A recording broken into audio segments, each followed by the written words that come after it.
anak menjadi para hafiz Al-Quran, menjadi calon-calon alim, menjadi calon-calon mujahid. Siapapun kita hari ini dituntut untuk secepatnya melakukan akselerasi amal soleh. Jujur Pak, peristiwa fitnah Syam sudah berjalan berapa tahun sekarang? Udah full 5 tahun, masuk tahun ke-6 kan? Amal kita masih di situ-situ saja karena kita menganggap masih lama, padahal ini udah sangat dekat. Perintah Nabi ketika fitnah di Syam membara, apa perintah Nabi? Perbanyaklah amal soleh. Hari ini baru bapak nyadar, hari ini baru ibu nyadar, maka mulai hari ini berubahlah jadi manusia yang serius memburu amal soleh. Dunianya jangan ditinggal ya, tokonya tetap diurus, kebunnya tetap dirawat, amanah kerja di kantor tetap kerjakan, tapi mindsetnya dirubah. Hayya 'alas shalah, panggilan azan, utamakan Allah yang memanggil, kecilkan semua yang lain. Sholat berjamaah 5 waktu, dimanapun berada kejar berjamaah. Pak Ustadz, kami sering macet di jalan, gimana tuh Pak Ustadz? Siasati, ini akhir zaman. Dunia yang bapak kumpulkan sekarang nggak akan ada yang bisa bapak bawa kecuali kalau bapak lemparkan ke akhirat. Pencarian bapak yang akan bapak ratapi pada hari kiamat. Uang bapak yang ada di bank, ketika teknologi musnah, banknya gimana? Bisa ditarik nggak uang di bank? Macet semua Pak. Yang punya uang di bank, segera kaum muslimin, segera kirimkan kepada Allah Subhanahu wa Ta'ala. Pesantren Ustaz Arifin Ilham menanti, pembangunan gedung Al-Quran saya di Sumatera Barat menanti. Bapak punya sekarang, kirimkan ya Rabb, terimalah ya Rabb. Jadikan ini sebagai pemberat amal kami di akhirat, tameng kami di akhir zaman, dan jadikanlah bunganya melimpah ruah di dunia dan kami nikmati ketika masih hidup. Minta Pak, jangan ditahan-tahan. Ketika teknologi masih bisa mengantarkan bapak umroh, bapak bisa haji tahun ini, berangkat. Pak Ustadz, mahal Pak Ustadz. La ilaha illallah. Nyari duit emangnya untuk apa? Untuk dibawa enggak? Maka jangan ngitung mahal. Dijamin tidak akan miskin orang yang berangkat dari umroh ke umroh, haji ke haji, dijamin tidak akan miskin. Ngapain berhitung dengan Allah Subhanahu wa Ta'ala? Baik kaum muslimin, ini adalah akhir zaman, bersemangatlah. Sekarang yuk kita bedah berikut ini amalan-amalan dan persiapan akhir zaman yang wajib bapak ibu segera lakukan. Zikir akhir zaman di dalam kitab ini memuat perkara-perkara yang tadi kita uraikan secara rinci.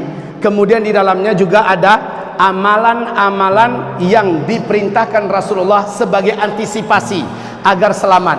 Bila terjadi ini, kamu lakukan ini. Bila terjadi itu, amalannya adalah ini. Kamu baca ini, kamu buat ini. Nabi perintahkan Pak. Dan Bapak Ibu jangan berkata, saya tak punya waktu Pak Ustadz. Oke, kalau tak punya waktu, berikut saya berikan kepada Bapak keringanan-keringanan. Ya, kita sekarang berada di fase keberapa? Fase keempat. Perhatikan, fase keempat jelas adalah fase bersatunya seluruh kubu setan manusia dan setan jin untuk menghancurkan Islam dan para pemeluknya. Ini Islam dipimpin oleh Nabi, ini kaum muslimin dipimpin oleh khalifah, ini kaum muslimin oleh para raja-raja, para khalifah sistem kerajaan. Ini kembali khilafah. Yang keempat ini yang kosong Pak. Di masa kekosongan khilafah inilah umat Islam diburon, umat Islam dijadikan pecundang, manusia anak cucu Adam dikujar supaya menjadi ahli neraka sebanyak-banyaknya pada fase keempat ini. Silahkan kita lihat berikutnya. Pada fase ini banyak yang murtad kata Nabi. Na'udzubillah. Pada fase keempat ini tekanan hidup, kezaliman meraja di seluruh muka bumi. Makin kesini Pak, Bapak akan melihat di mana-mana di muka bumi ini adanya cuma kezaliman. Zalim, zalim, zalim, zalim, zalim, zalim. Di mana-mana jahat, zalim, zalim, zalim. Ini fase keempat. Banyak umat Islam yang putus asa hidup, bencana alam, petaka-petaka besar di mana-mana, dan musnahnya teknologi. Penyakit-penyakit bermunculan. Sementara karena teknologi sudah musnah, rumah sakit pada tutup. Penyakit banyak, rumah sakit tutup. Apa yang terjadi? Kenapa rumah sakit tutup?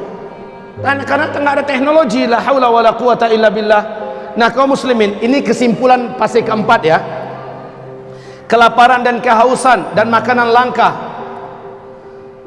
masa di mana di seluruh dunia banyak terjadi perampokan, pembunuhan di mana-mana, perang dan perang, kemurtadan, kesesatan yang membatalkan keislaman. Lalu persiapan yang harus kita lakukan sekarang adalah persiapan ilmu dan iman. Mari lihat. Yang pertama, alhamdulillah Bapak sedang ada dalam yang pertama ini, mengilmui tentang karakter dan seluk-beluk fitnah akhir zaman.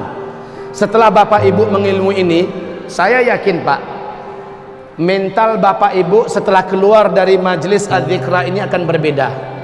Saya yakin sekali, selama Bapak mengimani ini, selama Ibu Bu mengimani ini, mental Bapak Ibu setelah mendengarkan ini beda. Apa mentalnya? Mental lebih awas, lebih waspada dan mengerti keadaan, tidak mudah diombang-ambingkan dengan perubahan politik yang ada baik di Indonesia atau di seluruh dunia.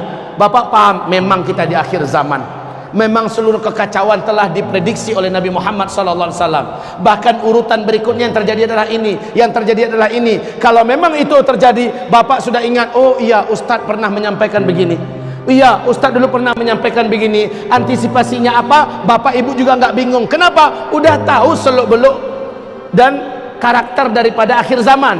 Karena udah tahu Pak, beda dengan yang sama sekali tidak tahu. Oke.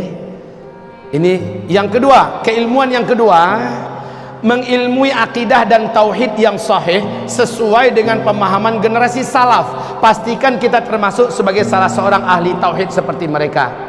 Bapak Ibu, Nabi mengatakan umatku nanti akan, keadaan umat Nabi di akhir zaman, keadaan umat Nabi di akhir zaman. Bagaimana keadaan mereka? Nabi mengatakan umatku terbagi kepada dua bagian. Yang pertama, mukmin haqqan, mukmin sejati, mukmin full, ya. Yang kedua, munafik haqqan. Nggak ada lagi bagian yang lain. Jadi mukmin sebenarnya atau munafik sejati. Nah, sekarang tugas seluruh Bapak Ibu adalah pelajari dengan benar tauhid seperti apa yang sebenarnya diajarkan Nabi, akidah seperti apa yang diwariskan oleh Nabi Muhammad kepada para sahabat, sahabat kepada tabi'in, tabi'in kepada tabi'in dan seterusnya. Agar apa? Hanya orang-orang yang seperti itulah akidahnya yang akan menjadi mukmin di akhir zaman.